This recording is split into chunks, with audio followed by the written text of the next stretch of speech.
Bueno, hoy vamos a avanzar con lo que van a tener que hacer el TP este jueves, así que les pido que me presten atención y cualquier cosa me detienen y me consultan. Antes de llegar a las pruebas bioquímicas, quiero hacer una suerte de paréntesis, que son los cultivos de enriquecimiento. Estos cultivos ya los hemos mencionado, pero son cultivos muy importantes. Son cultivos donde uno necesita aumentar la biomasa de lo que se quiere estudiar.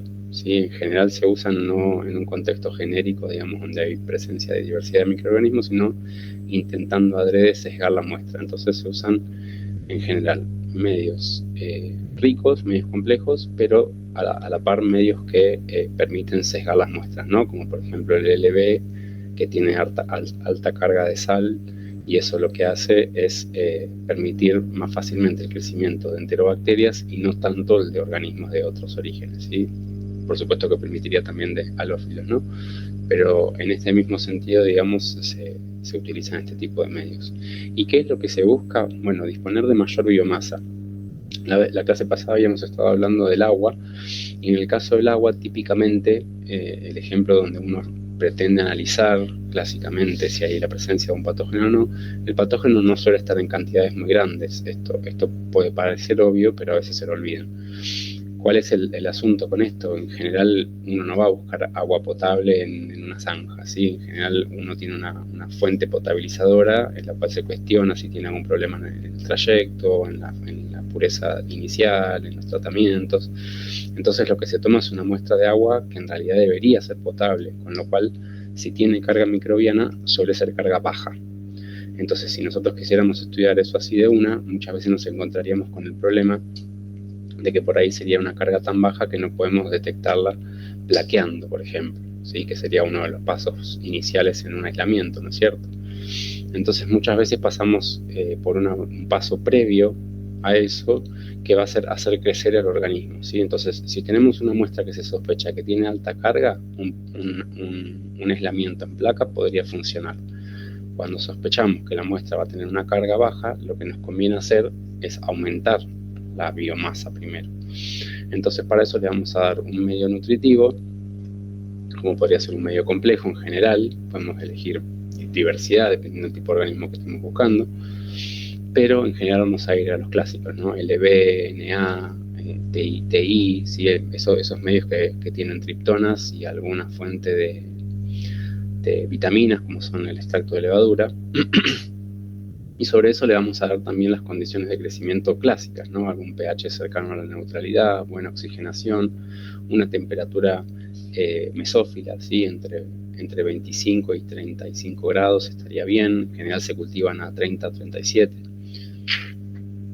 Y sobre esto lo que esperamos es aportarle, por ejemplo, a un medio como el que se muestra acá en este frasco, una cantidad importante, estamos hablando de mililitros inclusive, de inóculo. ¿Por qué? Porque suponemos que el inóculo es bajo.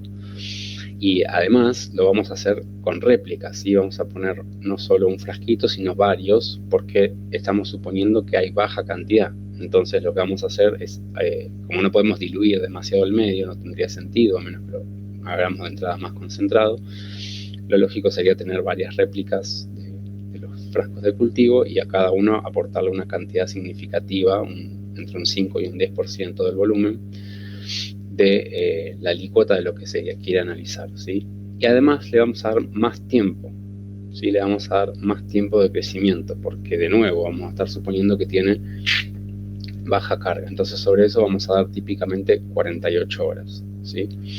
Los cultivos de enriquecimiento son típicos de los contextos de baja carga microbiana, pero también son importantes cuando queremos conservar a los microorganismos, ¿sí? O como cuando queremos estudiarlos. Supongamos que ya tenemos aislada una colonia.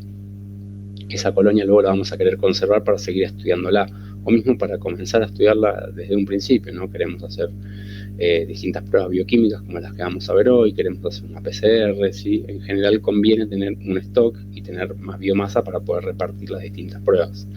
Entonces, incluso también teniendo un aislamiento, conviene pasar, antes de generar los stocks, por un cultivo de enriquecimiento. Este paso se lo suelen olvidar también.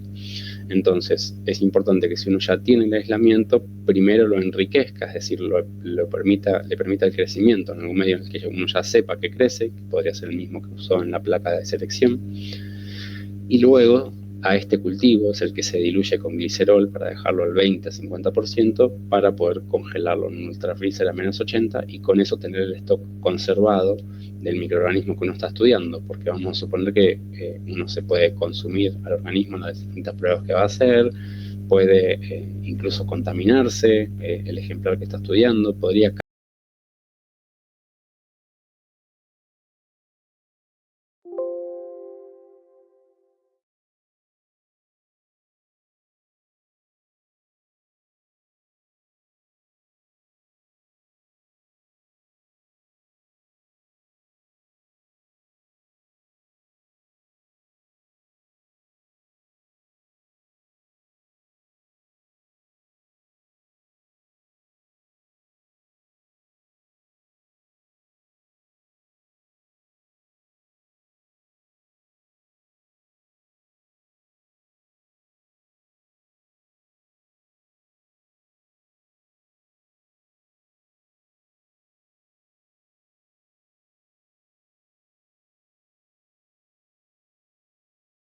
¿sí? Entonces, se definen en general como un set de, de ensayos bioquímicos que lo que pretenden es demostrar la presencia o la ausencia de una actividad. Entonces, en general, tienen respuesta binaria, o dan positivo hasta cierto punto también, porque digamos las actividades en general también pueden ser graduales, pero la mayor parte de las pruebas bioquímicas hace referencia a la presencia o la ausencia de alguna actividad característica de algún grupo de bacterias, ¿sí? La idea es, con estas pruebas, acercarnos a la identificación de los organismos, ¿sí? Vamos a ubicarnos un poco en un contexto histórico. Hoy en día tenemos muchísima información disponible en las bases de datos que ya hemos comentado respecto a la organización y clasificación filogenética de los organismos con base en sus secuencias de ADN. Pero eso se logró sobre la clasificación previa de cómo funcionaban metabólicamente esos organismos. Y esas clasificaciones se siguen usando y se siguen desarrollando. O sea, las pruebas bioquímicas que vamos a ver nosotros hoy son pruebas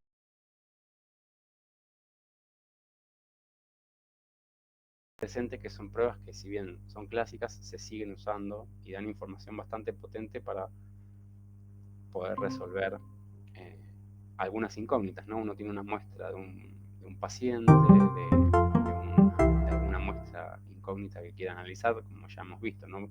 Un suelo, un alimento, una vestimenta, un ambiente, una herramienta, y todo eso uno no se va a poner a analizarle el genoma directamente. Hay cosas mucho más rápidas, mucho más fáciles, y que si bien ha bajado el costo de los análisis genéticos, sigue siendo más económico todavía realizar un par de pruebas en placa, un par de pruebas con enzimas, ¿sí? Varias ya las hemos visto, ¿no? Para las coliformes, la clase pasada ya estuvimos viendo varias, ¿no? Como la prueba del test de oxidasa, que son unos disquitos reactivos que se compran muy fácilmente y cualquier laboratorio medianamente equipado que se dedique a la microbiología tiene. Entonces, esas pruebas rápidas siguen orientando, porque a veces a uno le basta saber qué tipo de género puede estar encontrando, o qué tipo de bacteria, inclusive no gran positiva, gran negativa. Por ejemplo, uno encuentra una herida, ve que es una herida que no sana, encuentra la presencia de biofilm y luego cultiva toma una muestra, la cultiva y luego la analiza por una tinción de Gram. La tinción de Gram de alguna manera también es una prueba bioquímica, y la tinción de Gram da que es una Gram positiva. Bueno, uno sospecha un estafilococo. Entonces, a partir de eso, uno empieza a investigar un poco más con estas pruebas bioquímicas, entonces puede ir acotando las posibilidades. Entonces, descartando las que no son, se puede ir uno acercando a las que sí son. Entonces, a veces ni siquiera hace falta acertar con la especie precisa, ¿no? Con acotarlo a un grupo de bacterias que uno sabe que son patógenas o potencialmente patógenas, ya puede, por ejemplo, recetar un antibiótico. Entonces, es mucho más rápido muchas veces hacer este tipo de análisis que mandar a secuenciar una bacteria, ¿sí? Entonces, estas cosas se siguen usando. Tengan presente eso, porque a veces parece que son cosas de la prehistoria, pero se siguen usando realmente. Bueno, ¿qué tipos de pruebas vamos a hacer? Bueno, esto van a ver que tenemos una diversidad, pero uno siempre tiene una información previa, no es que de repente uno está sentado en su escritorio y viene su jefe y le trae una muestra y le dice, bueno, analízame esto. No, uno siempre sabe de dónde viene, cómo se ha conservado, el origen puntual, ¿no? O sea, si viene de un paciente, si viene de una muestra, ¿sí? Uno sabe eso, si la muestra tiene cierto tiempo conservada o no, ¿sí? Entonces uno ya tiene una idea de hacia dónde orientar la búsqueda. Eso es lo primero, ¿sí? Van a ver que acá vamos a empezar a ver una diversidad de pruebas que podemos llegar a aplicar, pero no son todas las que uno va a aplicar, no es que uno se pone a hacer todas las pruebas bioquímicas que existen, uno ya tiene una idea previa, ¿no? Entonces, con base en eso, es que va a decidir qué pruebas hacer y en qué orden y cómo ir acotando el trabajo para no tener que hacer todo, ¿no es cierto?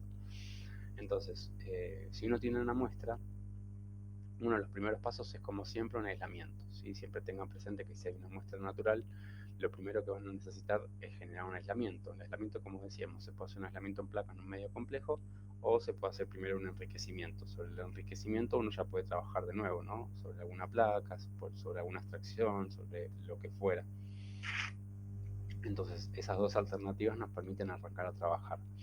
En general, como decíamos, se hacen en medios complejos, ¿sí? Para poder cubrirse y dejar crecer a un número grande, en principio, de microorganismos, ¿sí? Claramente, si vamos a encontrar algún organismo problemático, que muchas veces es el caso en el cual estudiamos este tipo de situaciones, van a ver que se van a encontrar que hay un organismo que está sobre representado en la muestra, ¿no? Si suponemos que tomamos una muestra de una herida y encontramos 10 tipos de morfologías de colonias diferentes, es probable que alguna esté sobre representada si esa herida estaba infectada con esos microorganismos, ¿no? Entonces son cosas que en general empiezan a aparecer ya desde los primeros pasos. Las tinciones simples y las tinciones diferenciales, como la tinción de Gram, siguen siendo una herramienta básica, ¿sí? Entonces,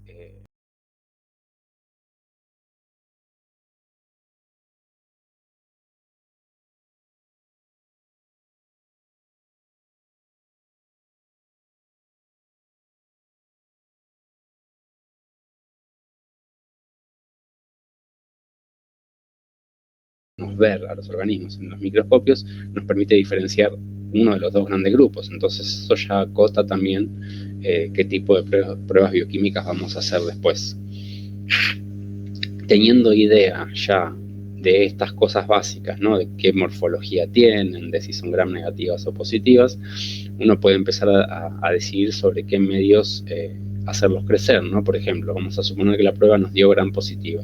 Bueno, podemos elegir algún medio que favorezca el crecimiento de gram positivas y a la par plaquearlo también en uno que favorezca el de gram negativas. Entonces, si vemos que crece en el gram positiva y que no crece en el de gram negativas, bueno, aumenta nuestra confianza de que justamente la tinción estuvo bien, ¿no? Que de todas maneras lo podemos controlar con un separio, eso ya lo hemos visto.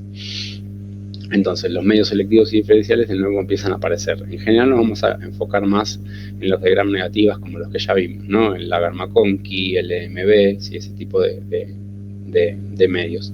Pero no se olviden también que vamos a poder hablar de gram negativas con este mismo prueba. Ahora vamos a ver más ejemplos.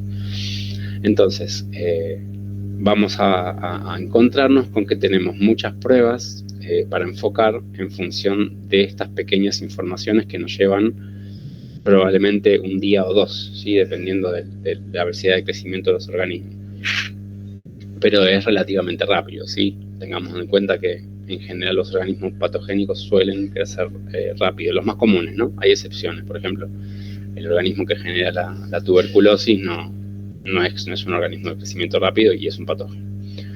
Pero bueno, también si uno tuviera una idea mucho más acotada de qué tipo de organismos podrían estar generando la situación problemática, bueno, es probable que si uno trabaja, por ejemplo, en una clínica, en un hospital, es probable que ya se disponga de primers, ¿no? Que nos permitan amplificar enzimas características o genes característicos de esas especies en particular, y con eso podríamos tener un positivo o negativo de la presencia de estos organismos, ¿no es cierto? Pero bueno, esto va a ser probablemente acotado solamente a los organismos patogénicos clásicos, por ejemplo, o a los organismos contaminantes más clásicos, ¿no? Por ejemplo, para salmonela existen un montón de primers que nos permiten identificarlo rápidamente, para enterobacterias en general, para organismos del estilo estafilococo, que son multiresistentes a drogas, muchas veces son organismos que se suele disponer de primers en general. Entonces, cuando eso está disponible, muchas veces uno puede ahorrarse muchas pruebas bioquímicas. Directamente va y caracteriza si ese gen está presente o no, y eso luego, idealmente, si puede secuenciarse, se controla con una base de datos como la que hemos visto en el GenBank. Si eso no es posible, al menos va a tener uno el positivo o el negativo de la presencia de cierto gen estudiado, ¿sí? Si esto no pudiera hacerse, la secuenciación, que en general no se puede por cuestión de costos, uno lo que va a hacer es chequear las enzimas que estén presentes y los genes que uno tenga disponibles para amplificar, y con base en eso continúa con las pruebas bioquímicas que vamos a ver ahora. Algunas ya las vimos, ¿no es cierto? Hemos visto, por ejemplo, el de la oxidasa, que era básicamente aplicarle un disco reactivo y ver si cambiaba de color el sustrato que se le aplica. Hoy vamos a ver varias más, ¿sí? Acá está como resumido un poco lo que vamos a ver. Les cuento así como rápidamente, como para ir entrando en tema, este breve resumen. Van a ver que hay distintos tipos de pruebas, algunas que son con reactivos muy particulares y con condiciones que se definen ahí como bien definidas justamente para poder caracterizar las actividades de los organismos, y otros que son mucho más generales, ¿no? Entonces, veamos los ejemplos. Uno de los generales: test de motilidad. ¿El organismo que estamos estudiando se mueve o no se mueve cuando tiene la posibilidad de hacerlo en un medio apropiado? Esa es una buena pregunta, ¿no? Porque los organismos que tienen motilidad en general suelen ser más patogénicos o más peligrosos que aquellos que tienen baja movilidad. Esto es una generalidad lo que estoy diciendo, siempre hay excepciones. Recuerden que estamos hablando de microorganismos que son muy diversos, ¿no? Entonces, un test de motilidad es muy sencillo. Se inocula un medio semisólido, es decir, con agar, pero con poco agar, por ejemplo 0,3%. Por ejemplo, para que tengan la referencia, las placas que ustedes usaron en el laboratorio son de 1,5%. 0,3% es blandito, es como una gelatina que no termina de armarse del todo. Entonces, si el organismo uno lo deja crecer y el organismo no es capaz de desplazarse, crece solamente alrededor donde uno no lo inoculó. En cambio, si el organismo es capaz de moverse, va a desplazarse a lo largo de todo el tubo, ¿sí? Ocupando todo o la mayor parte del tubo. Por ahí es un caso demasiado claro. Hay organismos que son mótiles, pero no tanto. Entonces, por ahí uno llegaría a ver crecimiento extendido de uno inoculó. Y por supuesto, recuerden que siempre es necesario en este tipo de test tener un punto de referencia, que es el tubo sin inocular. Ese no tendría que cambiar. Este tipo de ensayos son como muy generales y aplica gram negativas, gram positivas, incluso algunos hongos, o sea, son como test muy generales. Y después tenemos en el otro extremo algunos que son muy específicos, ¿no? Por ejemplo, el test de la catalasa. Este es otra enzima, digamos. Antes hemos visto el de la oxidasa. El de la catalasa es algo muy similar. Yo pongo un sustrato y si la enzima está presente, voy a ver algún efecto. Bueno, la catalasa es la enzima que degrada al peróxido de hidrógeno, ¿sí? al agua oxigenada. Entonces, si la catalasa está presente, se degrada el agua oxigenada y se libera oxígeno. Entonces va a burbujear. Vemos las burbujas, cuando da negativo no vemos burbujas. ¿Y cómo hacemos para que eso reaccione? Bueno, simplemente le podemos inocular un poquito de microorganismo, tocar en alguna de nuestras placas, o incluso agregándole una pequeña cantidad de microlitros, ¿no? 2 microlitros, 5 microlitros a una gota de, por ejemplo, 1 mililitro de agua oxigenada, ¿sí? Esta prueba es súper barata, es muy rápida de hacer porque reacciona enseguida y da bastante información, porque hay muchos organismos que tienen catalasa y muchos que no. Entonces, de alguna manera también separa a la población en dos. Entonces, acá tenemos así como una prueba muy específica, pero a la par de esas que son genéricas, ¿no? Que separan mucho a los grupos. Después tenemos la posibilidad de evaluar la resistencia a diferentes antibióticos, ¿no? Eso termina siendo una prueba bioquímica también, ¿no? Porque si el organismo resiste a los antibióticos, ciertamente tiene las enzimas para defenderse de ese antibiótico. O lo elimina, o lo degrada, o lo convierte en otra cosa. Alguna función de transporte y o enzimática tiene que tener. Entonces, uno de los ensayos clásicos es agregar discos reactivos con distintas concentraciones de antibióticos, ¿sí? Nada de antibiótico, poco antibiótico y cada vez incrementando la dosis de antibióticos. Y si se fijan, esto va creciendo en este sentido. Entonces, ¿qué va a pasar? Si el organismo es capaz de resistir al antibiótico, uno va a ver que no hay halo. Cuando el organismo muere, porque esto va a ser dependiente de la dosis, va a haber un halo más grande, que va a ser variable en función de la dosis del antibiótico, ¿sí? Esto ahora vamos a ver un ejemplo más en concreto. Después otro ejemplo clásico, pero que también tiene que ver con una actividad muy específica, es la hemólisis. Esto sería básicamente la capacidad de un organismo de lisar las células de la sangre. Hemo viene de sangre, ¿verdad? Entonces esto hace referencia a aquellos patógenos que se encuentran típicamente en la sangre. Entonces claramente son de interés, ¿no? Porque pensemos que dos grandes puntos de infección para un organismo que son problemáticos son los epitelios, porque son muy amplios, no tenemos mucha superficie epitelial, toda nuestra superficie visible, la externa, por decirlo de alguna manera, y todo el interior, ¿no? El tracto digestivo son epitelios también. Entonces, las entradas de los patógenos muy comúnmente se dan por epitelios. Pero luego de los epitelios, a veces no se quedan acotados ahí y son capaces de volverse infecciones sistémicas. Se le dice que son infecciones que logran emigrar hacia otras zonas del organismo. Entonces, ¿cómo van a viajar? Y típicamente a través de la sangre, ¿sí? Hay otras alternativas, como son las vías urinarias, o por ejemplo incluso la linfa. Pero la más común es la sangre, ¿no? Porque típicamente una infección llega al organismo a través de una herida. Entonces es muy común que alcancen la sangre. Entonces hay organismos que son muy peligrosos, como algunos estafilococos, y sigo insistiendo con los estafilococos, pero hay otros, hay algunos estreptococos también, y hay varias especies hemolíticas, vamos a ver ejemplos, que generan la lisis de los glóbulos rojos, pero lo hacen de distintas maneras, no todos actúan de la misma manera. Entonces se han clasificado 3 tipos de hemólisis. En realidad son 2 y una suerte de hemólisis parcial. Entonces lo que se usan en estos casos son placas de agar sangre, que básicamente son placas que tienen glóbulos rojos sanos, y esos glóbulos rojos van a ser lisados completamente en la beta hemólisis, que se ve porque el agar donde se fue estriado el organismo degrada los glóbulos rojos completamente, entonces el medio se vuelve traslúcido, deja de estar rojo. Después existe la alfa hemólisis, donde la lisis es eficaz también, pero no es tan pronunciada como en la beta, entonces la lisis se ve menos clara y además se oxidan unos compuestos presentes en la placa que se tornan verdes, que acá no se nota mucho, pero se ven verdes, no tanto como en el EMB, pero que son productos que se pigmentan cuando ocurre la lisis. Entonces uno ve que la lisis no fue total y además observa un cambio de color. Eso es lo que define la alfa hemólisis.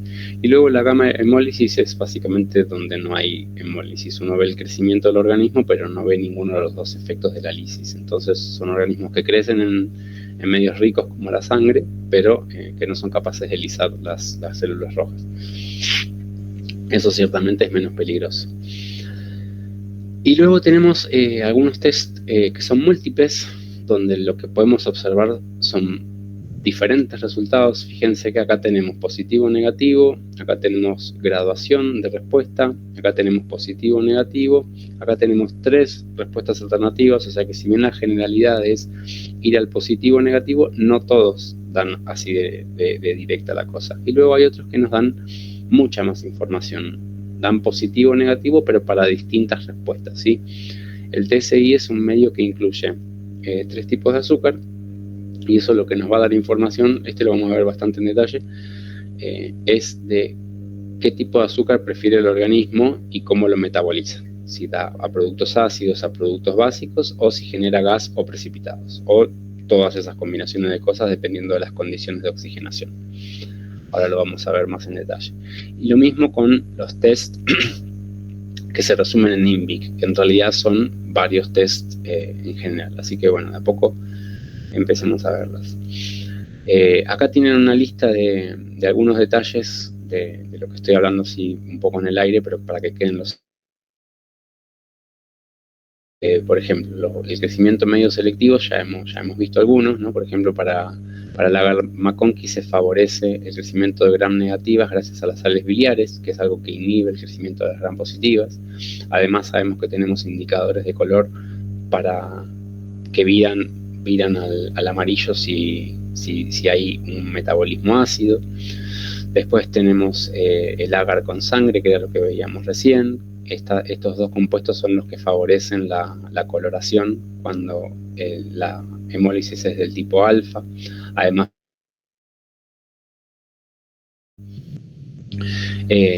las análisis morfológicos y de colonias, eso ya lo hemos mencionado que es de base. Los test de oxidasa y catalasa también se usan un montón. Los test de fermentación de azúcar son mucho más variados. Nosotros nos vamos a concentrar principalmente en el TSI, que habla de la fermentación de estos tres azúcares en particular, la glucosa, la lactosa y la sacarosa. Y luego tenemos el INVIC, que es el que mencionábamos recién. Acá están los nombres completos de cada referencia. Y luego las resistencias a antibióticos suelen ser muy importantes en contextos más problemáticos. Son aquellos que resisten, no solo que son muy resistentes a dosis altas de antibióticos, sino que además resisten múltiples antibióticos. Entonces, esta prueba, que acá aparece ser una sola, también se puede hacer no solo por graduación de dosis, sino por distintos antibióticos, ¿sí? Y luego, como ya vimos, también el de motilidad en agar blando, o sea, agar poco concentrado, y los test de hemólisis. Bueno, ¿cómo se trabaja todo esto? Porque yo estoy hablando de la prueba de acá, la prueba de allá, pero bueno, es un poco un lío, ¿no? ¿Por dónde empiezo? Lo primero que hay que hacer, como decíamos, es hacer una tinción, una observación al microscopio y decidir si es gram positiva o gram negativa de árboles, ¿no? Lo muestro así rápido. Tenemos distintos tipos de árboles. Fíjense que estos son para gram negativas y estos son para gram positivas. ¿Por qué? Porque en función de si son de uno u otro grupo, se definen un montón de cosas respecto a su metabolismo. ¿Por qué? Porque las gram positivas y las gram negativas suelen diferir no solo en su estructura de pared, sino en muchas funciones enzimáticas, ¿sí? Son organismos que han divergido evolutivamente, entonces sus estrategias enzimáticas suelen ser diferentes en muchos casos también. Y a lo largo de la historia, estudiando las diferencias entre estos organismos, se han ido identificando algunas características y algunas funciones enzimáticas que están presentes casi exclusivamente en gram positivas y otras que están presentes casi exclusivamente en gram negativas. Tengan presente que siempre hay excepciones, pero acá estamos hablando de las cosas más generales, ¿no? Entonces, la idea de las pruebas bioquímicas, una vez que uno ya tiene definido, grosso modo, qué tipo de organismo se está enfrentando, es empezar a avanzar sobre estas pruebas, ¿no? Sobre algunas de estas. ¿Sobre cuáles? Bueno, vamos a decidir justamente usando este tipo de árboles de tomas de decisiones. Estos árboles, como les digo, no vienen de la nada, sino que vienen de un montón de pruebas y el estudio de una gran diversidad de organismos, ¿sí? Entonces, miremos cómo funcionan. Son básicamente árboles de tomas de decisiones y en general estos sí funcionan avanzando por sí o por no. Entonces la respuesta en general va a venir de este tipo de tests, ¿no? De los que dan por sí o por no, o van a ver que después tenemos la posibilidad de englobar algunos cuantos juntos. Entonces, supongamos que ya nos dio el test de gram, nos dio positivo. Entonces, una vez que sabemos eso, lo vamos a observar, ¿no? O sea, estamos haciendo las dos cosas en simultáneo. Si uno está haciendo una tinción de gram, mira en el microscopio. ¿qué morfología tenía ese organismo? ¿Era un bacilo o era un coco? Que son las morfologías más comunes, ¿no? Porque si uno encuentra una morfología típica, la respuesta se acota mucho más, ¿verdad? Si uno se encuentra de repente una espiroqueta en una muestra de infección cutánea, y las cosas se acotan muchísimo, ¿no es cierto? Podemos encontrar algún organismo como Treponema pallidum, que ya hemos visto, ¿no? Del que genera la sífilis. Entonces vendría un paciente con una infección genital y de repente tiene espiroquetas.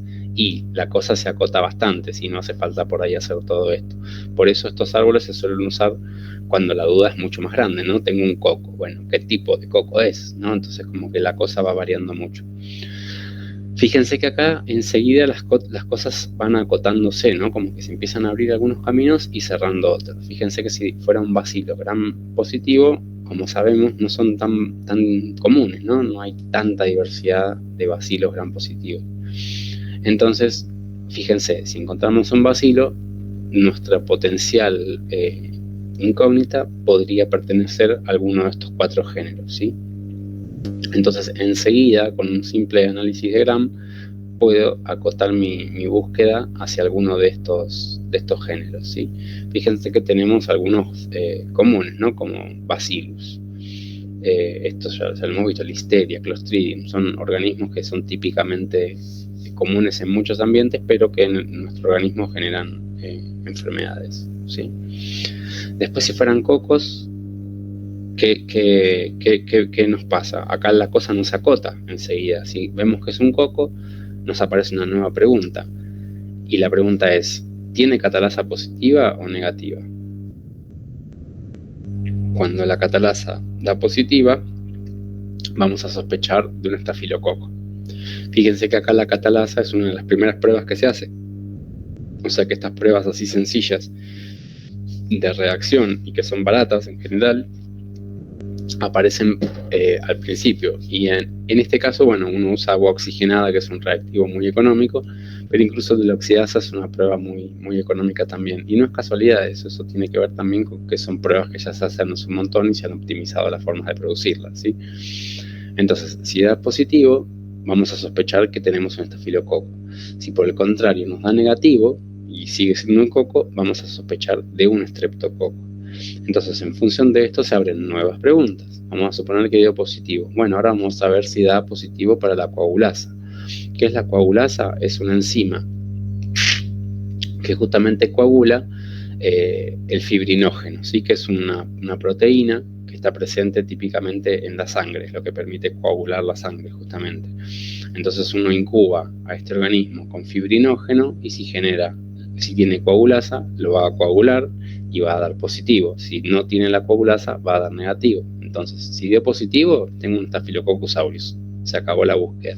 Si da negativo, le voy a hacer una nueva pregunta. Y así, siguiendo todos los caminos. En el caso del negativo, fíjense, la pregunta no va a ser la coagulasa, sino que va a ser la de la hemólisis, ¿sí? Y de nuevo empiezan a aparecer caminos que se cierran y caminos que se van ampliando. Pero fíjense que al final de cada camino encontramos una respuesta muy general o una respuesta específica. ¿Sí? En algunos casos nos permite acotar inclusive a la especie, en otras no, nos vamos a tener que conformar con un género. ¿Sí? Eso va a depender mucho de qué tipo de información uno obtenga con las respuestas que uno va generando, ¿no? Porque las respuestas aparecen porque uno los pone al organismo a distintas condiciones. Entonces, hasta acá esto parece un poco más claro, espero, pero sigue siendo como una cosa por ahí que marea un poco, ¿no? Al principio. Entonces, ¿cómo van a tener que estudiar esto ustedes?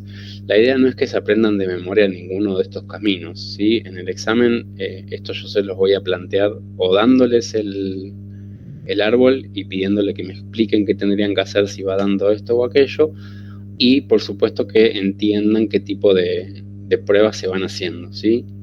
Entonces la idea es que ustedes se queden bien claros cuáles son los fundamentos de cada prueba, no que se aprendan los caminos de esto de memoria, ¿sí? Esto lo hago hincapié porque siempre piensan que por ahí tienen que aprenderse estas cosas de memoria y no es la idea.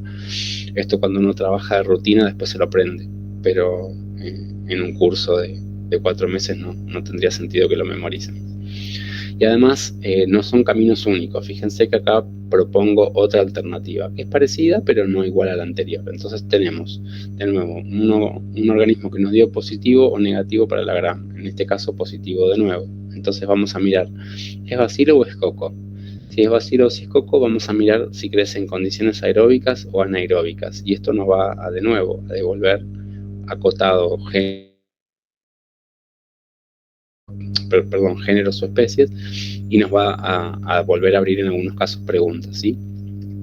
Entonces, la idea es que no hay un árbol de pruebas bioquímicas, sino que hay árboles, y eso va a depender siempre de qué es lo que uno estudie más, ¿no? Entonces, por ejemplo, si yo estoy estudiando enfermedades sanguíneas, trabajo en el departamento de hemodinamia o lo que fuera en una clínica, bueno, probablemente me encuentre con infecciones de este estilo más seguido. Entonces probablemente estudiar cómo hemolizan los organismos va a ser algo mucho más frecuente. Entonces probablemente este árbol que se presenta acá me sirva más que este otro que se mostraba acá. Entonces es básicamente lo general lo que quiero que entiendan, ¿sí? Básicamente esto responde a poder acotar la búsqueda la identificación de un microorganismo con base en preguntas y respuestas que van apareciendo a través de pruebas bioquímicas. ¿Cómo las organizo? Bueno, con base a alguna guía. ¿La guía de dónde viene? Viene de ciertas enzimas que otros organismos no tienen, y en conjunto con sus morfologías, sus resistencias y sus respuestas a distintas pruebas nos permite ir acotando. Acá aparece un tercer árbol propuesto para estafilococos, para gram negativas, donde de nuevo la cosa se puede acotar más o menos. Fíjense que te da respuestas más genéricas, pero más rápido. Entonces, si no tienen tal vez pocos recursos, puede hacer algunas pocas pruebas y de todas maneras acotar hasta cierto punto la respuesta. Para gram negativas tenemos una situación similar, con la diferencia que las pruebas que se hacen son diferentes, por lo que decíamos antes, ¿no? Las gram positivas tienen en general ciertas respuestas enzimáticas y las gram positivas otras. Entonces acá lo mismo, arrancamos siempre por la misma base: teñirlas, hacerle un gram positivo y mirar su morfología. Hacerle una tinción de gram y mirar su morfología. En este caso nos dio negativo de gram. Entonces, ¿es un bacilo o es un coco? Según sea una u otra, vamos a abrir el árbol para un lado o para el otro. Y acá fíjense que empiezan a aparecer diferencias con respecto a lo que estábamos mirando recién. Por ejemplo, acá la prueba no es la de catalasa, la de entrada, sino la de la oxidasa. La oxidasa nos abre acá un nuevo set de pruebas. Acá lo que tenemos es la evaluación de cómo fermentan o cómo crecen esos organismos en distintos azúcares. Entonces, si ya sé que es un coco, si ya sé que es un gram negativo, si ya sé que me dio positivo para la oxidasa, bueno, me meto con el set de evaluar en un medio mínimo, por supuesto, cambiándole la fuente de carbono y ver cómo crece el organismo o cómo no crece el organismo. Entonces, el positivo acá va a ser crece, el negativo va a ser no crece. Y en función de esto que ya se sabe de antemano, porque por eso está tabulado, uno puede identificar qué tipo de organismo patogénico tiene. Fíjense que acá aparecen organismos patogénicos, no como el que causa la meningitis, el que causa la gonorrea, sí, son organismos que son patogénicos muy estudiados ya. Por el otro lado, si no tuviera bacilos, los evalúa en agar sangre o en agar McConkey y se fija si crecen o si no crecen. Y eso de nuevo divide el árbol y acá vuelve a aparecer la oxidasa. Pero ya acá, como tenemos un gran positivo, no vamos a sospechar de géneros Neisseria, por ejemplo, sino que vamos a plantearles cómo crecen en azúcares también, pero otros azúcares. Y es el test del TSI. El Triple Sugar Iron, o sea, es el test de 3 azúcares y hierro. Hierro, ¿verdad? Bueno, y así, nada, con la misma lógica que planteamos para las gram positivas, pero con otros sets de pruebas, vamos a poder generar cuadritos donde tenemos positivos, negativos y combinaciones de algunos resultados, y eso nos permite luego referirnos a tablas, ¿no? De esto estamos hablando siempre de identificar organismos que ya se han descrito antes, por supuesto, porque si de repente encuentro un set de respuestas que no está acá, va a ser porque estoy trabajando con otro microorganismo o porque ese microorganismo está, por alguna razón en ese momento, fallando en su metabolismo clásico. Entonces, claro, acá tengamos presente siempre eso, ¿no? Que vamos a estar acotando nuestra búsqueda a organismos que ya fueron previamente descritos. Si yo quisiera encontrar un organismo nuevo, por alguna razón lo estoy investigando en un ambiente X, no me voy a referir tanto a este tipo de pruebas, ¿sí? O por ahí podría hacerlas simplemente para descartar que no sea alguno de los organismos clásicos, ¿no? Para no estar reestudiando algo que uno ya no tiene interés porque alguien más ya lo investigó, ¿verdad? Entonces, empecemos a ver un poquito las pruebas para gram negativas, porque si se fijan, las que son para gram positivas no son tan variadas, ¿no? Tenemos el test de la catalasa, el test de la coagulasa, tenemos el estudio de si crecen de manera aeróbica o anaeróbica, que eso no lo vamos a ver muy en detalle, pero básicamente se le limita la disponibilidad de oxígeno, haciéndolos crecer en condiciones con atmósferas diferentes al oxígeno. Por ejemplo, en tubos que no permiten el intercambio de gas, pero que se saturan con una atmósfera de nitrógeno, ¿sí? Entonces, en esas condiciones vamos a estar anaeróbico. El organismo crece y bueno, si era un bacilo, por ejemplo, tendrá un Clostridium, o si tengo un organismo filamentoso, un actinomycete, ¿sí? Por ejemplo. Pero bueno, no nos vamos a detener tanto en eso de aerobio o no aerobio, nos vamos a quedar principalmente con los test clásicos, ¿no? Coagulasa, oxidasa, ese tipo de test que son principalmente los que aparecen en esta lista y en este resumen.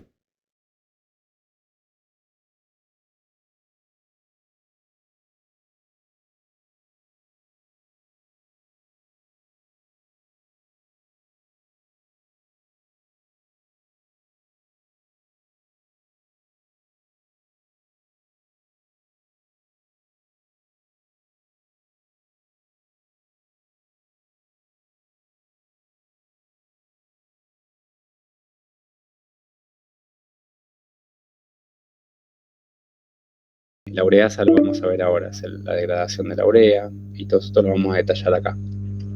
Pero lo que quiero que se queden de esta tabla es que, por ejemplo, uno va a tener un set de respuestas, porque hizo este set de pruebas, y lo refiere a una tabla. Y si me dio menos, más, listo. Si los tengo en el mismo orden, identifiqué al organismo o a la especie. Fíjense que acá aparece coli como el clásico, digamos, está muy caracterizado, pero después en nosotros hablamos de el género, ¿sí? Tenemos una Klebsiella, tenemos un Citrobacter, pero no se aclara cuál, ¿sí? Pero para un contexto de caracterización a nivel clínico o a nivel así como muy de entrada, es suficiente, ¿sí? Luego sobre eso uno puede referirse a la bibliografía, un banco de base de datos de genes, y ahí puede, si le interesa, porque lo está investigando más a profundidad, no solamente la caracterización para, por ejemplo, diagnosticar algo o recetar un antibiótico, sino que lo está investigando por alguna razón, lo quiere aislar, lo quiere estudiar más en profundidad, bueno, puede mandar a sintetizar primers para caracterizarlo mejor, ¿no? Para poder asociarlo mejor, o incluso si tuviera los recursos se podría mandar a secuenciar su genoma completo y ver si eso ya ha sido secuenciado previamente o no, ¿sí? Pero nosotros nos vamos a quedar en el paso nos vamos a contentar con identificar los géneros o, en el mejor de los casos, con los organismos mejor caracterizados, llegar a la especie, ¿sí? Como en el caso este donde se muestra coli. Entonces, bueno, charlemos un poquito sobre cada test en particular. Voy a mirar cómo estamos con el tiempo.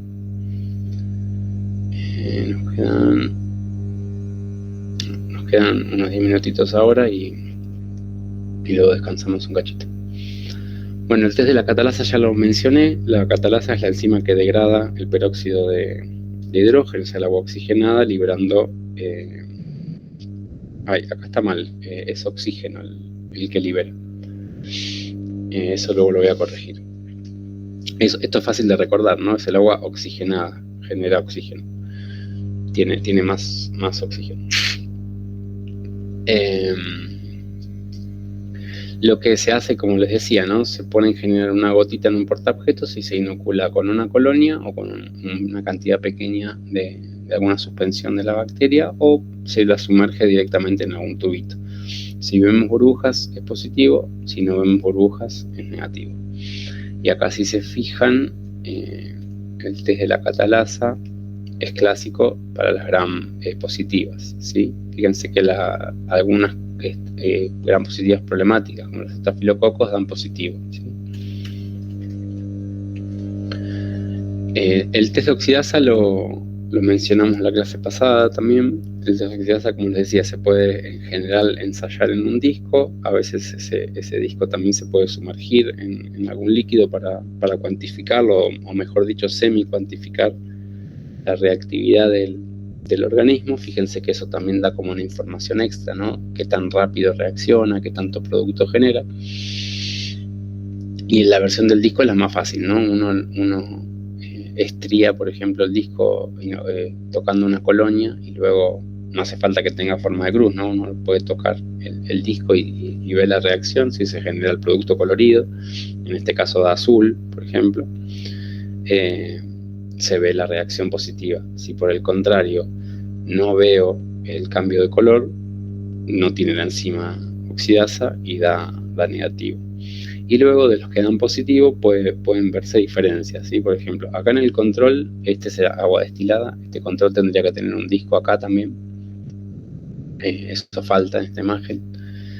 Y lo que se ve es que acá hay un mutante que genera un poco más de color que la versión silvestre. Vamos a suponer que es del mismo organismo, ¿no? Porque si no, no tendría sentido comparar. Pero fíjense que en la foto, no sé si lo llegan a apreciar, pero este tiene un color ligeramente más intenso. Eso que nos dice que ese organismo tiene una actividad oxidasa más alta que este otro, ¿sí? Eso a veces también es informativo. Pero si uno lo hace con los mismos volúmenes, con los mismos tipos de reactivo y con una cantidad de inóculo cuantificada, es decir, por ejemplo, pipeteando, ¿no? Estreando así, porque eso cambiaría la cantidad de inóculo de manera descontrolada. En cambio, pipeteando uno puede poner de una suspensión homogénea la cantidad que necesita, y sobre eso evalúa luego en un espectrofotómetro cuál tuvo una reacción más o menos intensa en el mismo tiempo, por supuesto, ¿no? Porque si uno lo dejara seguir actuando, la reacción avanzaría hasta consumir el reactivo y eventualmente todos quedarían iguales, si tuvieran enzima, por supuesto, ¿no? Entonces, controlando que el tiempo no se pase, podemos tener una respuesta bastante eficiente para semi-cuantificar, vamos a hablar con propiedad, semi-cuantificar la actividad de la enzima. El test de la coagulasa es el que les comentaba antes, ¿no? De pasar de fibrinógeno a fibrina. Es una proteína que, digamos, es lo que favorece la coagulación sanguínea, y es típico para detectar estafilococos. Así que ya hemos visto que son clásicos en la piel, pero que suelen ser problemáticos, porque en general tienen la capacidad de acumular múltiples resistencias a antibióticos, y además, si se encuentran en la sangre, es un problemón. ¿Por qué? Porque coagulan en la sangre y eso termina generando trombos, y los trombos son muy problemáticos, ¿sí? Si llegan a tener un tamaño lo suficientemente grande, pueden incluso generar una falla cardíaca. Tiende a pasar que los coágulos en algún momento se liberan y migran al corazón y generan una disfunción cardíaca. Entonces, de nuevo, fíjense que estamos siempre buscando o haciendo referencia a organismos clásicos, ¿no? Organismos que suelen ser problemáticos y que han aparecido en condiciones clínicas muchas veces. Entonces, acá se muestra la imagen. Si fíjense, cuando el fibrinógeno se convierte en fibrina, se ve la coagulación, se arma como un gel, en vez de dejar de estar todo líquido, se arma como un gel, y la prueba dio positivo. Cuando da negativo, el inóculo no cambia las condiciones del fibrinógeno, entonces se mantiene líquido. Entonces esta sigue dando positivo o negativo. El test de ureasa es otro de esos test clásicos de positivo o negativo, pero en este caso hace referencia no solamente a la metabolización de la urea, sino al cambio de pH que viene asociado con esto. Si recuerdan, la molécula de urea tiene dos grupos amino unidos a un carbonilo central. Cuando esa enzima degrada a la molécula, libera los nitrógenos en forma de amonio. Y el amonio lo que hace es aumentar el pH del medio. Entonces, si uno le pone un indicador, como por ejemplo rojo fenol, se ve que si la actividad está presente, el pH aumenta y se ve que vira el del color inicial, que es este que se ve acá, vira a un rojo o rosado intenso. Y por el contrario, si el pH baja, que querría decir que el organismo no está metabolizando la urea, porque si no se pondría más básico, sino que está metabolizando algún otro componente del medio, porque típicamente los organismos cuando crecen acidifican los medios, esto es lo más común, el cambio va a ser hacia el amarillo. Entonces positivo sería rosado, negativo sería amarillo. Y esto empieza a ser un poco clásico de los indicadores de pH que se usan en este tipo de pruebas. En general, el color amarillo está asociado a un metabolismo que da ácidos, y el color rojo o rosado está asociado a los que aumentan el pH, o sea, metabolismo que da productos básicos, ¿sí? Este tipo de test van a ver que se usan mucho para las del género Proteus, ¿sí? Que son también digo para otras enterobacterias. Entonces, de nuevo, ¿no? Un medio que tiene una fuente característica para metabolizar y luego un indicador de pH. Esto es re común y esto se usa también en forma de placa.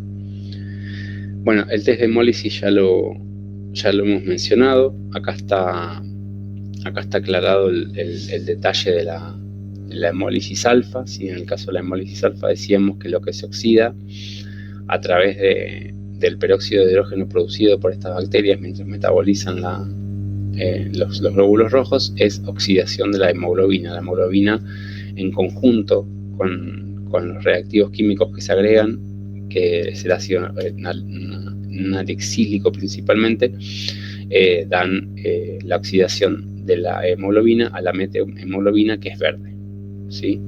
El de la hemólisis total es mucho más fácil de ver porque hace que el medio se ponga esencialmente translúcido, y el de la gamma no da cambios. Y acá lo aclaro en grande porque en las tablas lo van a ver así como VAP. Estaba acá, por ejemplo, el Blood Agar Plates, que hace referencia al agar sangre, ¿sí? Nada, porque por ahí en la bibliografía o si consultan internet lo van a ver mayormente así. Otra cosa que quiero mencionar de esto es que nos vamos a quedar con lo que vemos acá en clase de las pruebas bioquímicas. Pero las pruebas bioquímicas tienen un problema, que es que no están englobadas casi en ningún libro. Entonces acá vamos a ver como un set de acotado de las que hay, que es esto que estamos charlando ahora, y sobre eso va a aparecer el parcial y lo que van a hacer en el TP en función de los reactivos que haya disponibles. Así que nada, presten atención a las filminas y sobre eso es lo que van a tener que estudiar, ¿sí? Con este nivel de profundidad, ¿no? ¿Qué tipo de reactivos tienen característicos los medios que se usan? ¿Cómo identificamos los positivos de los negativos? ¿Y qué tipo de respuestas podemos encontrar? Eso es todo. Después, respecto como decíamos, a los árboles de tomas de decisiones, o se los damos o los guiamos nosotros, no es que se los tienen que memorizar. A ver cómo estamos con el tiempo. Vamos a cortar ahora porque ya termina.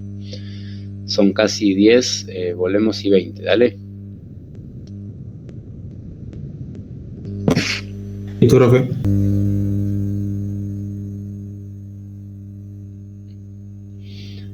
Bueno, continuamos acá con otra prueba de sangre que también es bastante específica. En general, los patógenos de sangre, digamos, pueden ser genéricos oportunistas, porque como ya hemos mencionado, ¿no? Si coli de repente termina en el torrente sanguíneo, va a poder aprovechar los nutrientes y eso puede generar una infección sistémica y problemática. Pero después hay un montón de organismos que son patogénicos específicos del tejido sanguíneo, o sea, del órgano. Entonces, hay organismos como los hemófilos, fíjense que ya en el nombre mismo nos indican que tienen que ver con la sangre, ¿no? Son cepas, son organismos que son capaces de consumir los nutrientes de la sangre y generar enfermedades sanguíneas, ¿sí? Entonces hay algunos test específicos. Este es uno de los pocos test que vamos a ver que son prácticamente exclusivos para un único género, los otros son más generales. Pero es interesante porque las infecciones sanguíneas son bastante problemáticas. Entonces, por ejemplo, se usan distintos tipos de organismos y en particular lo que se quiere evaluar es no solo su crecimiento en sangre, sino la dependencia de otros organismos que sean capaces también de crecer en agar sangre, ¿no? Entonces, ¿cuál es la lógica de este test? Cuando se prepara este test, se arman dos tipos de estrías. Una, por un lado, que es una bacteria testigo, como la que se muestra en estas estrías que están acá en forma de cruz, o acá en forma de estría. Este organismo que se estría acá tiene que ser un organismo hemolítico, ¿sí? Es decir, un organismo que sea capaz de lisar las células sanguíneas. Fíjense que acá pasa de estar el fondo rojo a estar traslúcido. Eso porque se generó este tipo de hemólisis, la hemólisis beta, o sea, no cualquier hemólisis, sino una hemólisis total. Esa lisis rompe las células sanguíneas y lo que libera son distintos tipos de factores. En el contexto del test se lo llaman factor X y factor B. El factor X es un compuesto químico que no nos va a interesar el nombre, pero se agrega en el medio de agar sangre, y el factor B es el NAD, ¿sí? No es nada más ni nada menos que el poder reductor en una de sus formas. Entonces, lo que se hace es evaluar si la bacteria que queremos encontrar, que en este caso es Haemophilus influenza, lo que queremos ver es si logra crecer en este medio, en estas condiciones, y si lo hace de una manera en particular. Fíjense que el test se llama test de satelitismo y hace referencia justamente a crecer a modo satélite, es decir, circundante a la bacteria hemolítica. ¿Por qué? Porque esta cepa no es hemolítica, entonces en principio no lograría capturar los nutrientes necesarios para su crecimiento, que son el factor X y el factor B.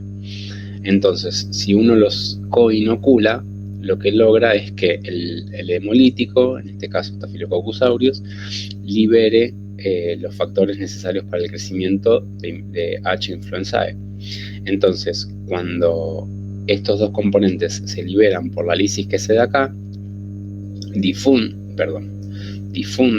a lo largo de la placa, y entonces el organismo tiene mayor disponibilidad en las cercanías de la hemólisis y menos disponibilidad en las lejanías de la hemólisis, ¿no? Entonces se ve como un crecimiento como en degradé, ¿no? Acompañando justamente la difusión de estos componentes necesarios para su crecimiento. Entonces los que están más cerca dan colonias más grandes y los que están más lejos dan colonias más pequeñas, en modo de satélite, ¿verdad?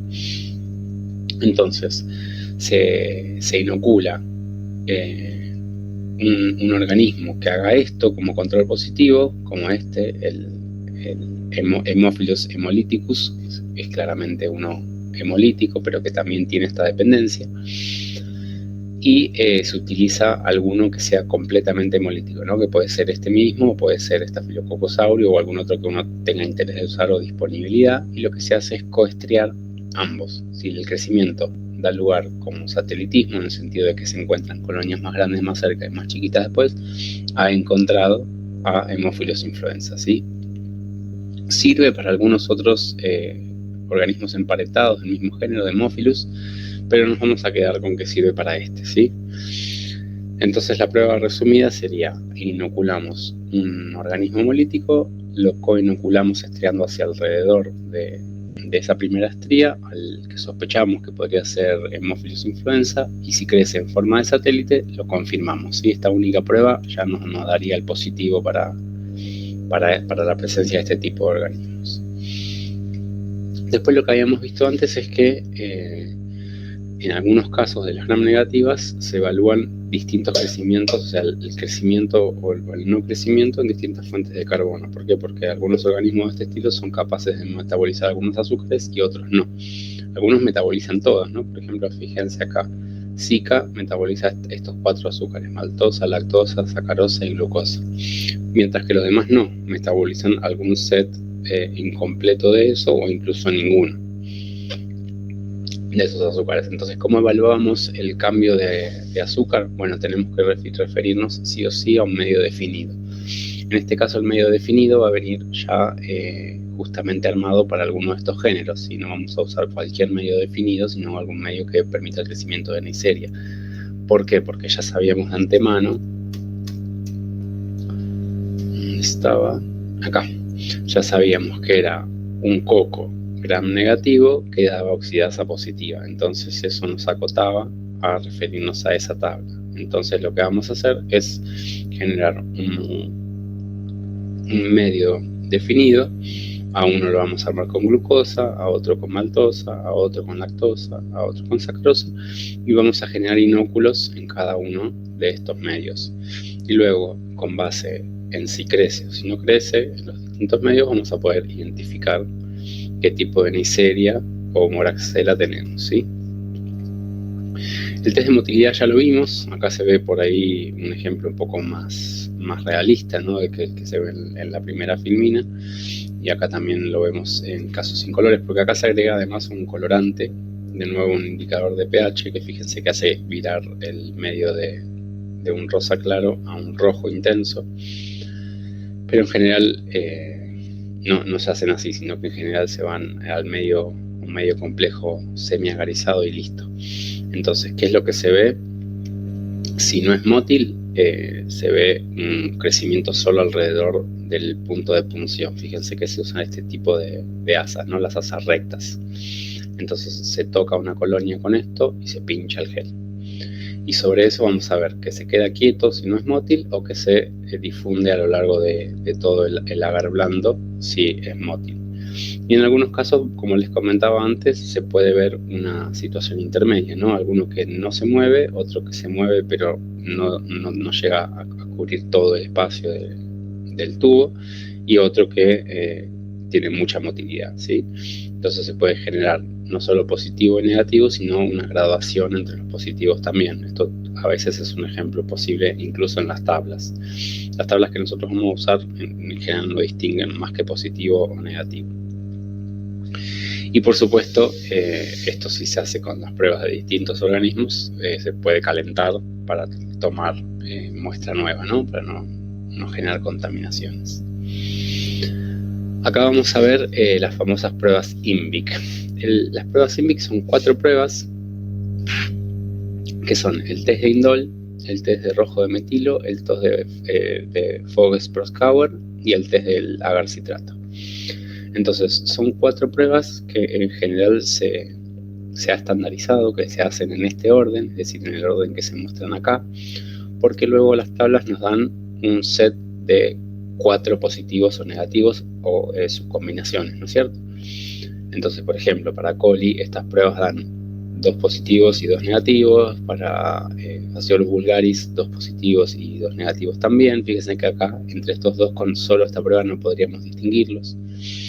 Para Salmonella tenemos este orden, para Klebsiella tenemos este orden, y así muchos otros organismos tabulados. Y estas pruebas sí dan positivo o negativo y punto. Primero miremos cómo se distinguen los positivos de los negativos, y ahora vamos a ver cada uno un poco más en detalle. El test del indol es quizás el más bonito, porque cuando da positivo da un círculo y una superficie rosada. Cuando da negativo no se ve cambio de color en el medio. El test del rojo de metilo, justamente como su nombre indica, cuando da positivo se verá rojo, cuando no vemos cambio hacia el rojo, ¿sí? Fíjense que acá tenemos 2 colores, pero el que se observa es el de la superficie. Si se pone rojo positivo, si no, no. El test de Fogg-Proskauer da en el mismo sentido. Cuando el medio se vira rojo, porque también estos dos tienen un indicador de pH, se ve rojo, y cuando no, se ve amarillo. Y el del agar-citrato, en este caso por ahí la imagen no es tan feliz, pero el medio del agar-citrato es verde, por el citrato mismo, ¿no? Se ve de este color, no tiene un colorante aparte. Y esto vira del verde al azul cuando el organismo metaboliza el citrato, ¿sí? Entonces el negativo no cambia de color y el positivo se pone azul. Ahora miremoslos un poco más de detalle, con un poco más de detalle cada uno. El test del indol básicamente hace referencia a la capacidad de metabolizar al triptofano para generar indol, o sea, no metabolizarlo de cualquier manera, sino generando indol, ¿no? Está claro en el nombre. Esto es una reacción típica de enterobacterias, por eso se muestra el positivo como, por ejemplo, para coli, ¿no? Y sobre esto, lo que se hace, por supuesto, es incubar al organismo en presencia de triptofano, porque justamente es lo que queremos ver si se metaboliza, pero esto se lo deja crecer. Entonces, en principio el organismo crece en presencia de triptofano, pero eso no se visualiza directamente, sino que requiere, después del crecimiento, el agregado de un reactivo. El reactivo es este que aparece acá, el que vamos a llamar resumidamente DMAP, y lo que ocurre es que si se generó indol en la reacción, uno lo agrega en la superficie, no lo agrega mientras se arma el medio, sino que lo agrega a posteriori. Si se generó indol, este reactivo en condiciones ácidas, o sea, tienen que haber dos cosas, tiene que haber indol y tiene que haber metabolismo ácido, o sea que se produjo un cambio del medio de neutro a ácido. Estas dos cosas en conjunto dan la producción de un compuesto que se llama rosindol, y es justamente este compuesto que acá se ve como rojizo, pero que en realidad es más tirando al rosa. De este reactivo creo que no había en el QI todavía, por ahí trajeron para este cuatrimestre, vamos a ver si el jueves lo pueden hacer o no. Pero es una prueba muy sencilla donde se inocula previamente el organismo incógnita, se lo deja crecer cierto tiempo, en general 24 horas, y luego se le agrega el DMAP para ver si cambia de color o no. Si cambia, dio positivo; si no cambia, da negativo. Fíjense que también organismos clásicos, que conocemos al menos los géneros, como Salmonella, dan negativo, y coli da positivo. El rojo de metilo, fíjense que tiene una apariencia similar, ¿no? Como que la reacción positiva da rojo y la negativa queda en amarillo. Acá lo que tenemos de nuevo es una reacción de la superficie, porque esto depende de la presencia de oxígeno, ¿sí? En el caso del test de rojo de metilo, obviamente va a estar presente el indicador, ¿no? El indicador rojo de metilo, justamente. Y lo que va a hacer es reaccionar cuando se da... lo que va a ocurrir es que va a cambiar el pH cuando se dé la fermentación ácido mixta, ¿sí? ¿De qué? De la glucosa. O sea, el medio tiene glucosa como sustrato, y si el organismo es capaz de fermentarlo y dar ácidos estables, o sea, ácidos que no se siguen metabolizando, quiere decir, como el láctico o el acético, esto lo que va a hacer es acidificar el medio, el pH va a bajar. Entonces el indicador, en este caso, se va a poner rojo. Fíjense que acá es al revés de lo que les había comentado antes. En general, el que se pone amarillo es cuando el pH baja. En este caso funciona al revés. Este se pone rojo cuando el pH baja, ¿sí? Y acá tenemos, por ejemplo, los contrarios al anterior. Los que dan positivos son los que daban negativo al anterior, ¿ven? Shigella y Salmonella en la prueba del indol dan negativo, y estos dos mismos dan positivo en el de rojo de metilo. Esto, de nuevo, insisto, no hace falta que lo memoricen, son simplemente ejemplos. Y la fermentación ácido mixta es una característica solo de algunos géneros, por eso es un test bastante útil. Y por supuesto tiene que dar la presencia de ácidos estables, porque si el ácido se produjera como un metabolito intermedio, probablemente no cambiaría el medio de manera acumulativa, sino que sencillamente sería metabolizado luego a otra cosa. Entonces eso no necesariamente cambiaría el pH. Por eso esta fermentación tiene que ser de este estilo, nos quedan ácidos estables. Después el test de Voges-Proskauer habla de otro tipo de fermentación, nuevamente de la glucosa, pero esta vez de una fermentación que se llama butanodiólica, ¿sí? Acá estamos hablando, por ahí en términos un poco más químicos, pero estamos hablando siempre, recuerden, de actividades enzimáticas. En definitiva, lo que nos interesa a nosotros es si las enzimas que nos interesan están presentes o no. En este caso no vamos a metabolizar glucosa, pero acá no nos va a interesar tanto el producto final, sino un producto intermedio de esta reacción. Fíjense que acá abajo les pongo simplemente con los nombres las reacciones, ¿no? Entonces la glucosa a través de la glucólisis genera piruvato, y si el piruvato puede entrar en la fermentación butanodiólica, da como intermediario la acetoína. Y la acetoína, que digamos no terminaría acá la ruta butanodiólica, pero si se aparece como presente, digamos esta vía está activa, entonces el medio tiene hidróxido de potasio y tiene que estar oxigenado el tubo, si no puede ser una condición anaeróbica.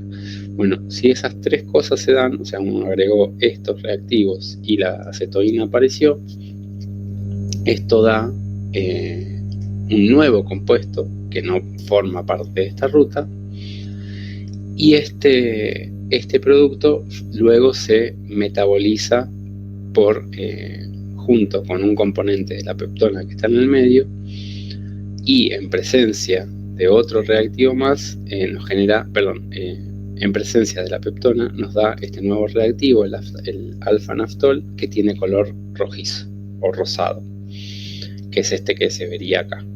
Cuando no ocurre nada, queda el medio tal cual estaba, es decir, con el color tirando entre naranja y amarillo, que no cambia, y si está presente se genera un producto coloreado. Fíjense que acá el producto es el que da color.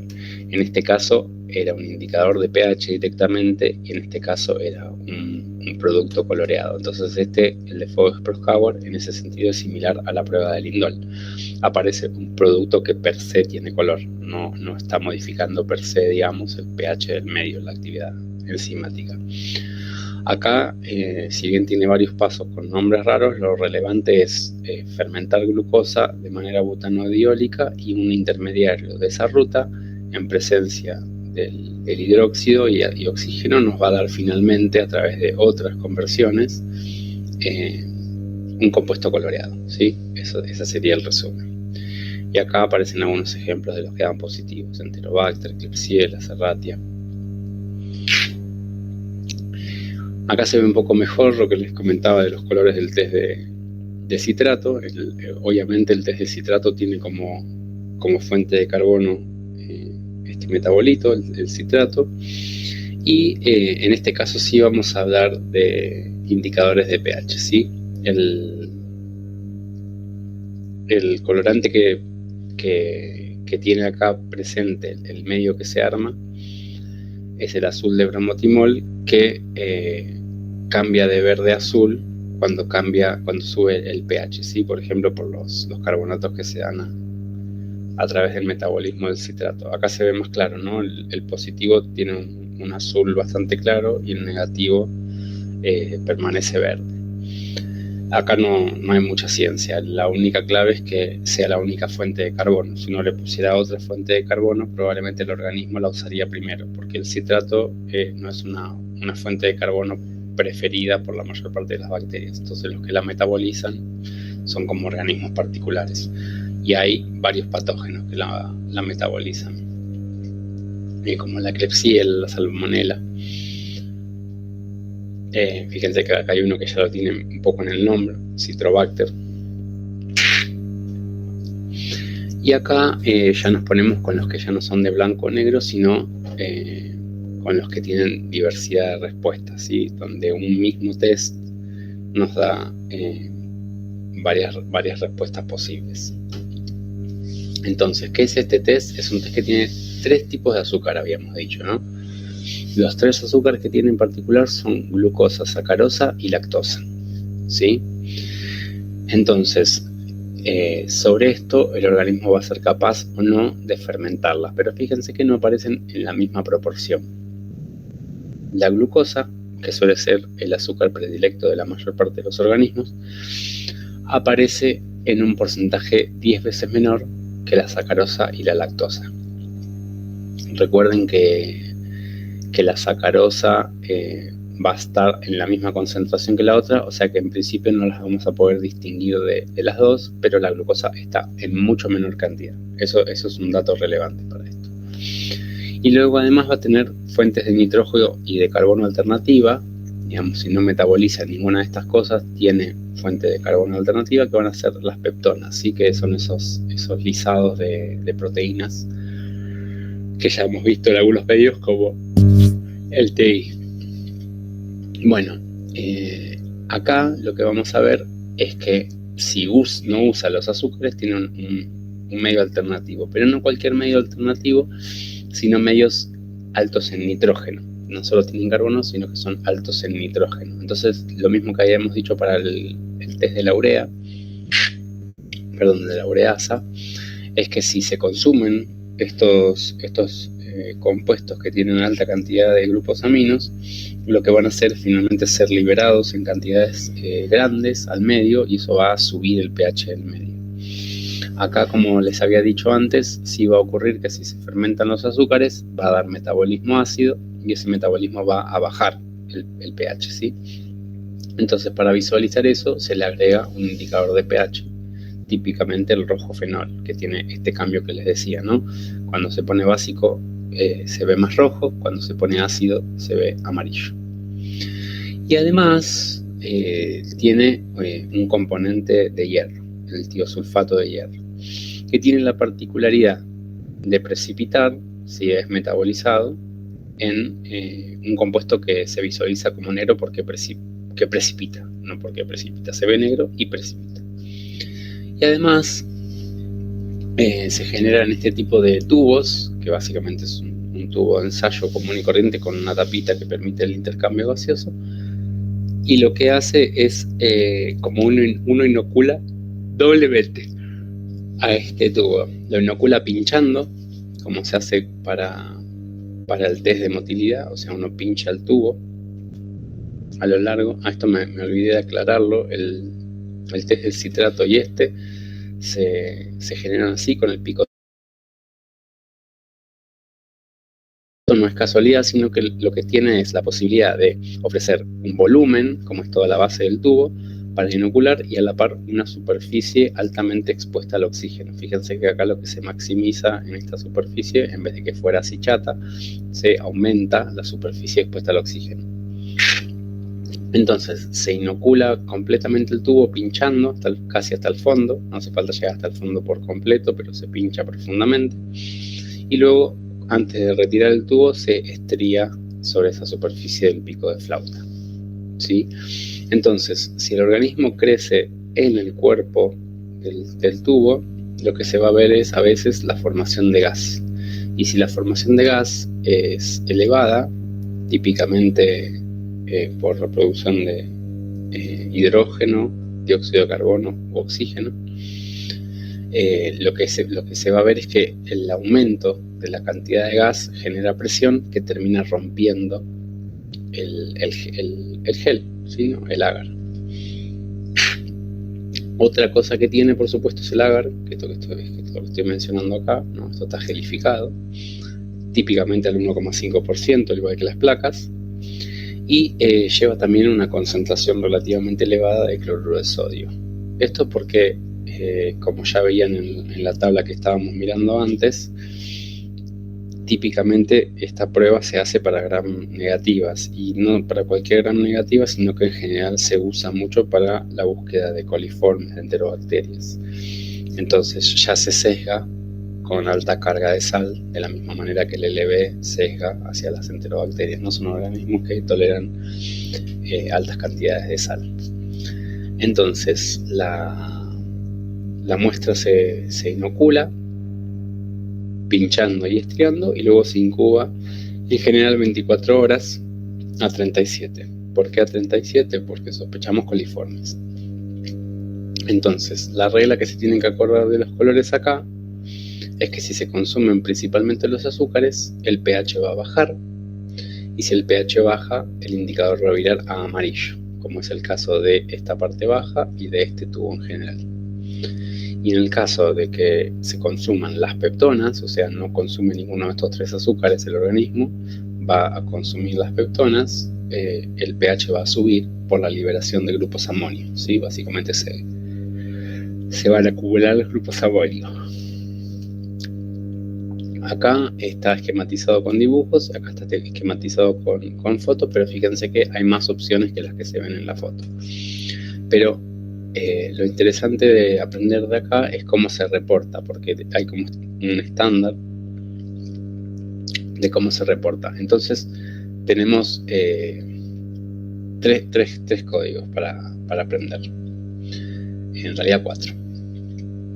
Por un lado, que se reporta primero la base del tubo y luego se reporta la parte del pico de flauta, ¿sí? En el mismo orden en el que se inoculan. Primero se pincha, luego se estría. Bueno, acá lo mismo. Primero se inocula lo pinchado y luego lo estriado. ¿Y qué posibilidades tenemos? Que el medio quede en la parte que sea, ¿no?, alcalino, que se representa con una K, o que quede ácido, que se representa con una A.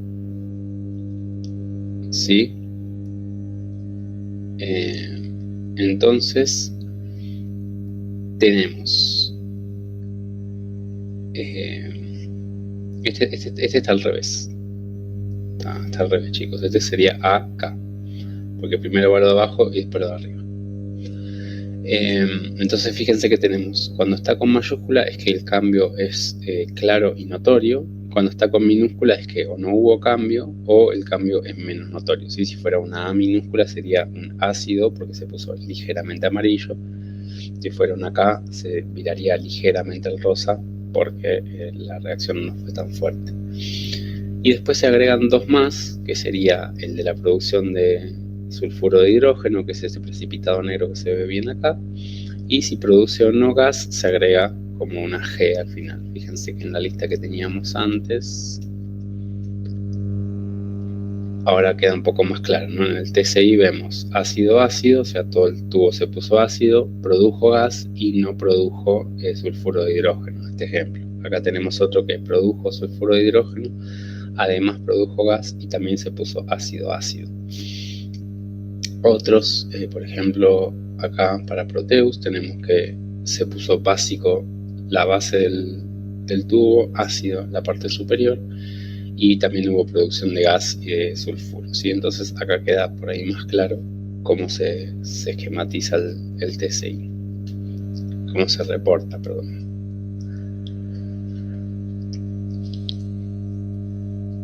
Entonces acá, ¿qué tenemos? Tenemos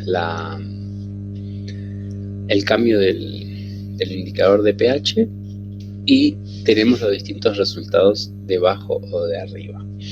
¿Por qué veríamos distintos resultados en el cuerpo del tubo o en el pico de flauta? ¿Qué diferencia hay entre una y otra parte en el tubo si tienen el mismo medio? La disponibilidad de oxígeno.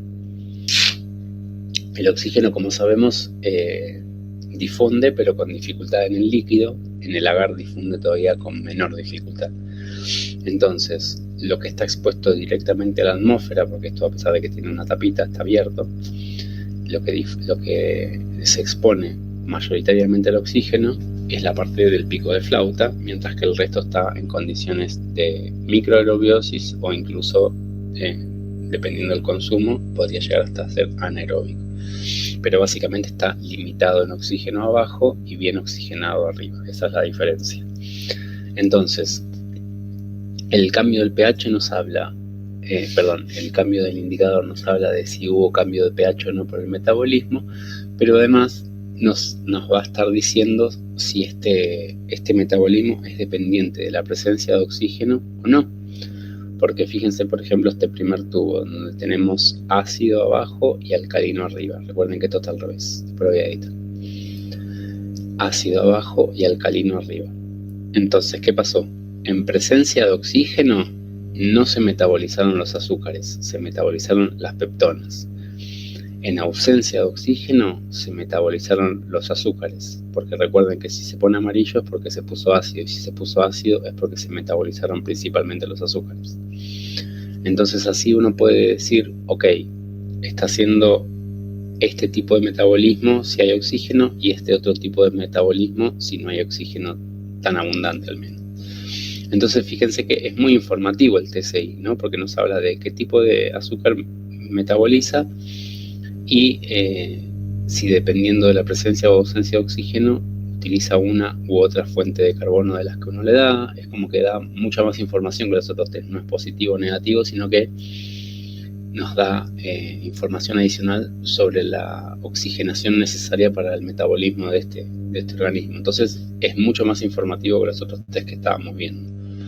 Acá se muestra como referencia un tubo sin cambios, y los demás son todos con algún cambio grande. Fíjense que acá, independientemente de la accesibilidad al oxígeno, este organismo no metaboliza azúcares, y lo que sí hace es metabolizar las peptonas. Por eso todo esto está rosado.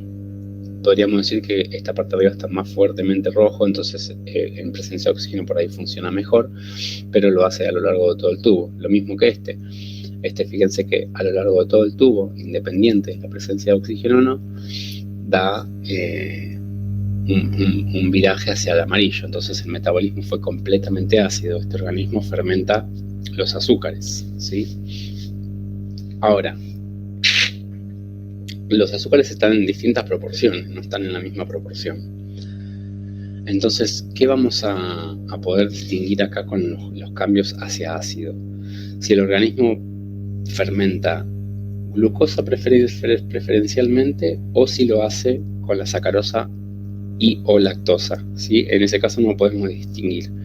¿Por qué? Porque están en cantidades diferentes. Entonces, ¿qué va a ocurrir? Si el organismo solamente fermenta glucosa, va a tener menor capacidad de acidificar el medio, y a la par va a tener menor disponibilidad de carbono, ¿sí?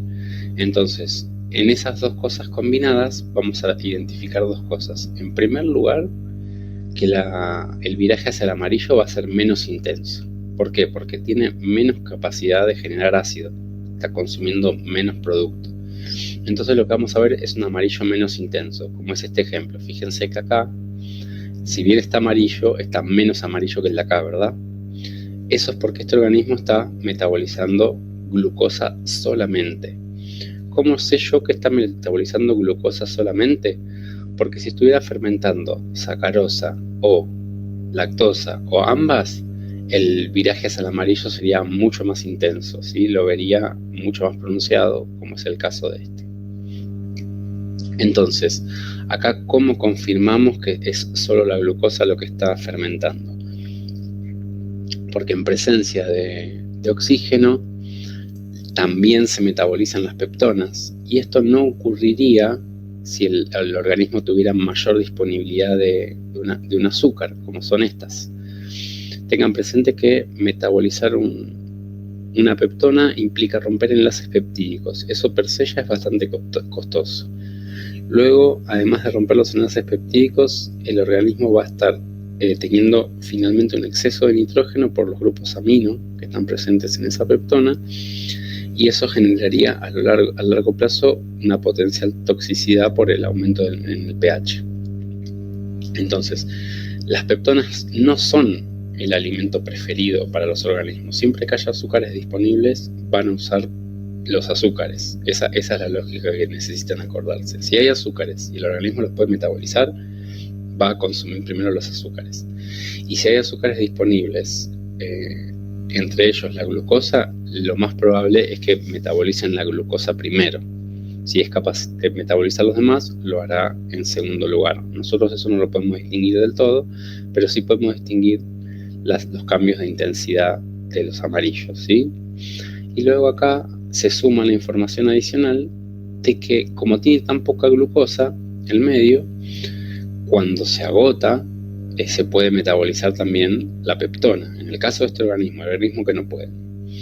Entonces, en ese caso lo va a hacer, pero no lo hace en cualquier situación, sino solamente en presencia de oxígeno. Y eso, de nuevo, nos va dando información. Todo eso nos ayuda finalmente a acercarnos a la identificación del organismo. Y luego acá se presentan esquemáticos más resultados, ¿sí? En principio como con dibujitos, pero hay más resultados que los que se mostraban acá. Entonces las combinaciones son todas estas, ¿sí? Fíjense que los que producen gas en general están asociados al metabolismo ácido, ¿sí? Cuando hay metabolismo ácido en la base del tubo es donde podemos encontrar los ejemplos donde se genera gas. En cambio, en los que aparecen situaciones alcalinas es menos común encontrar la producción de gas. Es raro que ocurra. Eso es solo un dato empírico, ¿no? En principio podría ocurrir, pero no es lo más común. Y luego acá tenemos la misma nomenclatura que habíamos mencionado antes, donde se especifica cada resultado posible con la nomenclatura, ¿sí? Acá tenemos una producción de ácido y de base, o sea, tenemos diferenciadas las distintas partes, y tenemos la producción de gas y también tenemos la producción de los precipitados, ¿sí? Y acá se dan ejemplos. Esto, la letra quedó muy chica, pero les compartí la tabla completa para que después lo lean y lo vean un poco más en detalle. Pero acá se muestran los detalles de la composición del TSI, qué tipo de azúcares vamos a tener presentes y dónde uno puede identificar la presencia o ausencia de la actividad. Y tenemos ejemplos, ¿sí? Tenemos lo que se encuentra como resultado, lo que se vería en el tubo y además la interpretación. Eso después léanlo, es lo que acabamos de charlar, pero léanlo y si les queda alguna duda, lo charlaremos la próxima clase. Y con eso terminamos la clase de hoy, ¿sí? Esto lo van a tener en el próximo TP, que va a ser a este nivel, ¿sí? O sea, a nivel de identificar positivos y negativos, analizar qué tipo de resultados dio, qué tipo de fermentación se pueden encontrar, y con base en eso sacar conclusiones que nos permitan, por un lado, aprender algo sobre el metabolismo del organismo y finalmente referirnos a tablas para poder acotar la búsqueda o la identificación de algún organismo. Bueno, ustedes están informados respecto de cómo está la situación económica en el país y cómo está el tema de la inversión en cuanto a la academia por parte del gobierno actual, así que la disponibilidad de recursos en el CUDI no es total, así que no van a poder hacer todas las pruebas que estuvimos viendo hoy, van a hacer un grupo acotado. Por suerte pueden hacer la del TCI, que es una de las más informativas, y van a hacer algunas más. Ignacio, ¿ya les pasó la guía a ustedes, chicos?